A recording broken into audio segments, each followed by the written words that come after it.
Up next is an oldie but a goodie. G.I.Joe Classified Series Wayne Beachhead Sneeden from the Special Missions Cobra Island G.I.Joe Classified Series line. On the way I got it figured. The way I got it figured.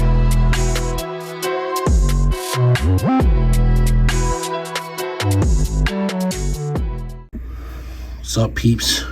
Way I got it figured back with another G.I. Joe Classified Rebuilding the Collection review. This time it's Wayne Beachhead Sneeden. I found this Beachhead in a local shop, Collector's Corner, in Parkville, Maryland. I got a tip. Then the price couldn't be beat. As you can see, 30 bucks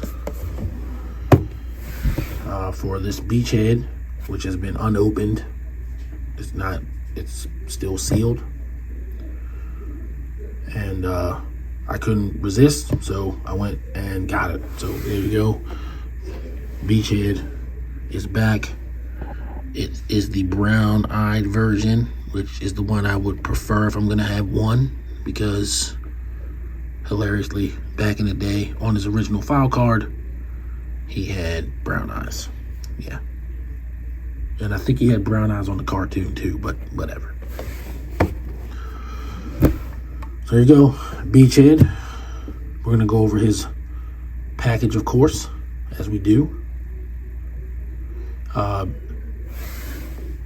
He is number 10 in the line, and of course he's got his cool artwork here. It's literally storming the beach. And some more artwork on the side.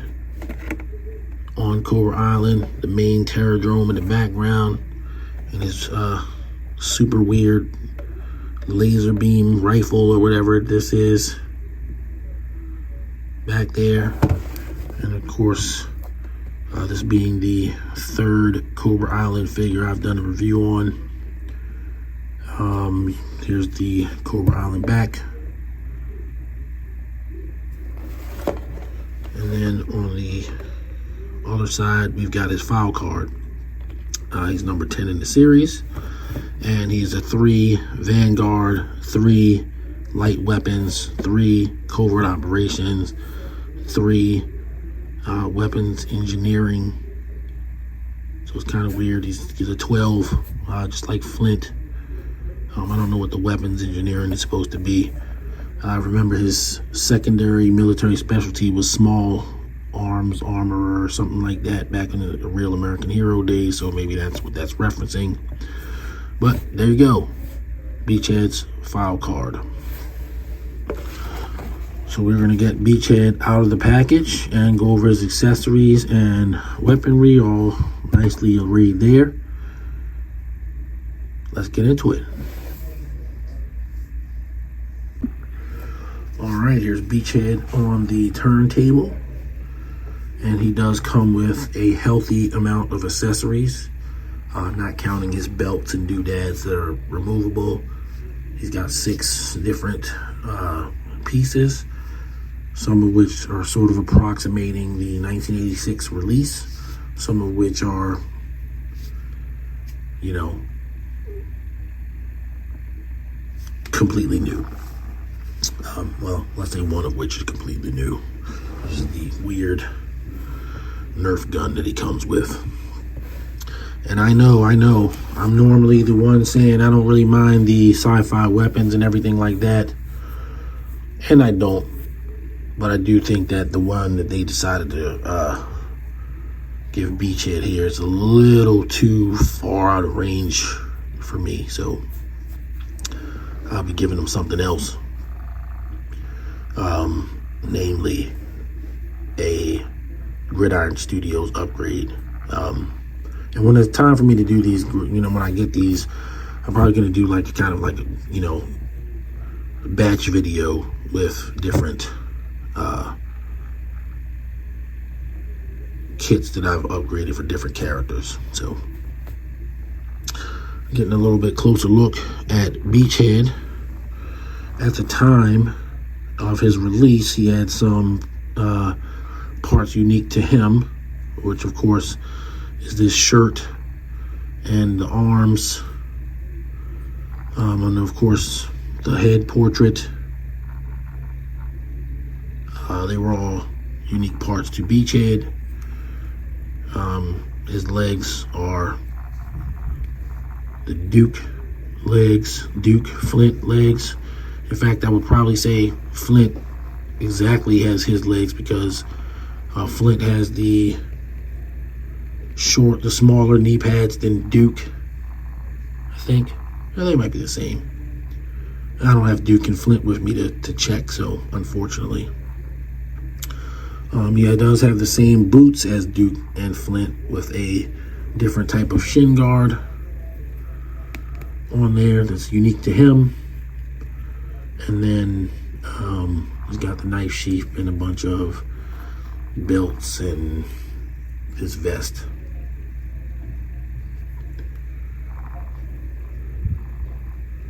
It's very cool there, very cool. The later Alpha Commando Snake Eyes number 30 is basically this figure with different shin guards and a different head and a different vest. So other than that, it's pretty much the same figure. And I do have Snake Eyes on hand so that we can do a comparison afterwards. So Articulation is the normal G.I.Joe classified articulation. Nothing new there. Get your swivels, neck pivot, head pivot, ab crunch, which is completely defeated by the vest. Drop down the legs. He's not loose. This copy is very, very good. Obviously thigh swivel.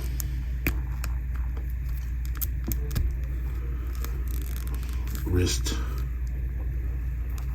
up and down wrist here, side to side wrist here. So that's his articulation. Then we'll look at his accessories, which I guess I'm going a little bit out of order, but we'll do that. We'll do it that way.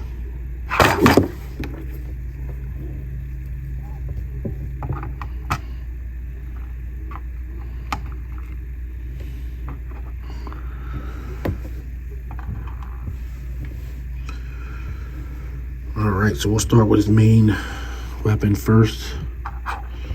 This sort of energy blaster weapon, even though it has a clip. And of course this is before the clips were removable, even though when you look at it, it looks like the same kind of clip that they gave the Alley Viper. It almost looks the same, but it's molded strictly into the gun, weapon, firearm, laser thing. I guess it's a cool enough weapon, but I don't know, you know. Maybe Beachhead was field testing this on Covert Island. Of course, he's got the knife.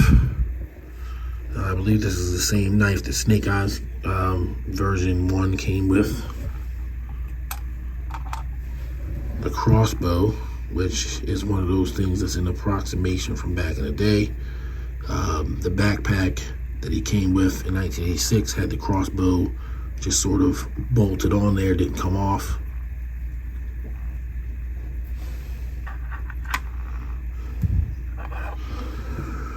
The backpack itself with the grappling hook, different little, there's some arrows for the crossbow, a couple of pouches, and then there's a recess here for the crossbow, so that it can store in there.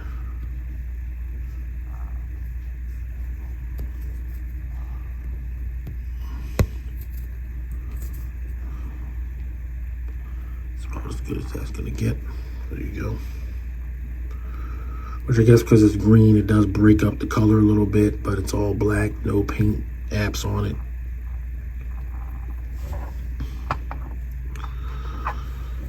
the beret, which does, of course, actually exist on the original figure.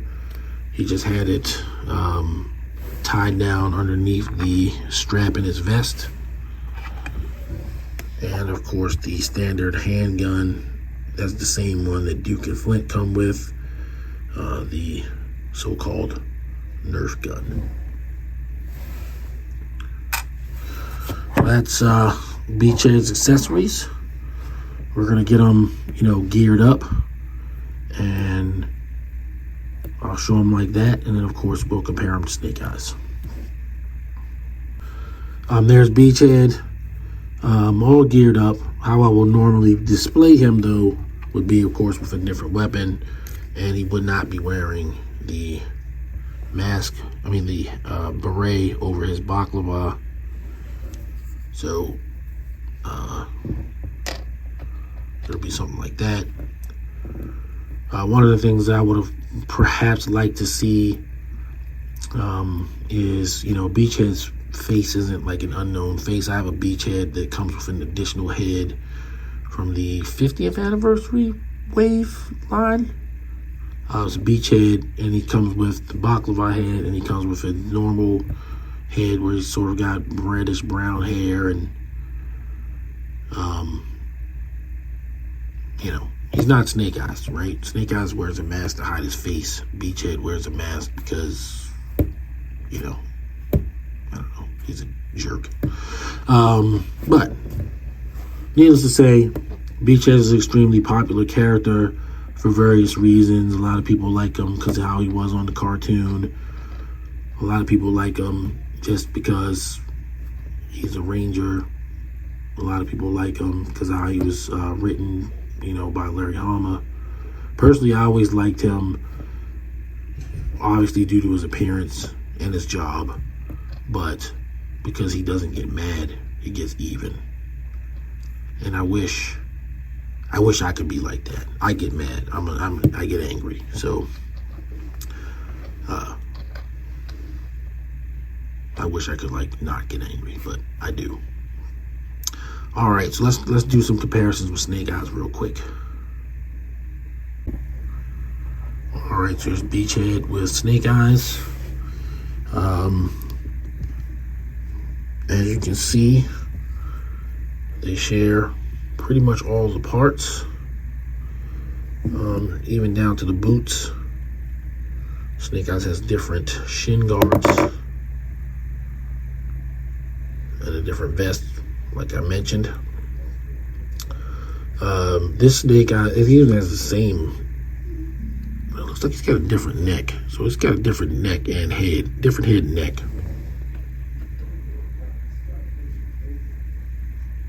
But beyond that, they're the same figure.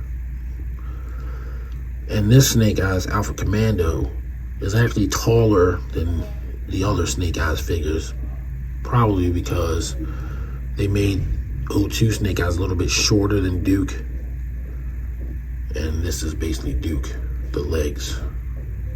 So there you go. But that's your comparison with Snake Eyes. And hey, I might even give him Snake Eyes this gun. I got an Uzi for Snake Eyes. I like using this gun with Snake Eyes because he always has an Uzi. So I wanted to do something different this time.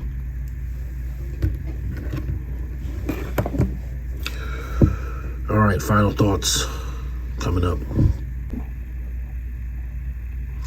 All right, Beachhead is a must-have figure for any G.I. Joe classified collector.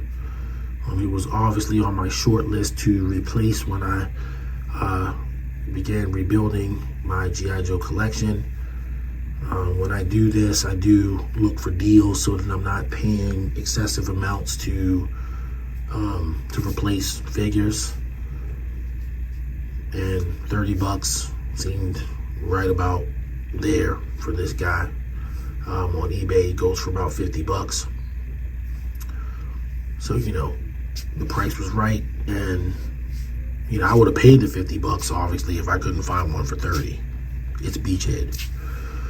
Way I got it figured, even this is a historical ranking. Not much has changed on the figure. I will give him a 9 out of 10. The 9 would be, or the lack of a 10 would be this weapon. It's not really good. I don't like it. And his backpack doesn't stay on all that well based on the vest and the post hole. It never did. It stays on well enough to display him, but any kind of like serious action and it's gonna fall off. So, you know, those are minor flaws on a really, really good executed figure. All right, guys. Thanks for watching the video. Thanks for hearing me rant. Thanks for listening to me tell you about things that I had to buy again because I sold them because I was out of money. If you're new to the channel, there'll probably be more of these. I do still have a few figures on the list to get. And I do want to have a record of all of my G.I. Joe classified figures in video form. I did get Flint. I didn't do one for him, but I'm sort of hoping for a Tiger Force Flint where I can do both of them in one video. So just because it hasn't happened doesn't mean it won't happen. All right, if you've been watching, thanks once again, and please continue to watch. I've got new content coming out on a fairly regular clip now. I've been sort of setting it up so that it comes out regularly. There may be some fluctuations or deviations here and there, but I think I've got a good handle on the schedule now. So until next time, everybody stay safe, and I will see you guys on the next video. Peace.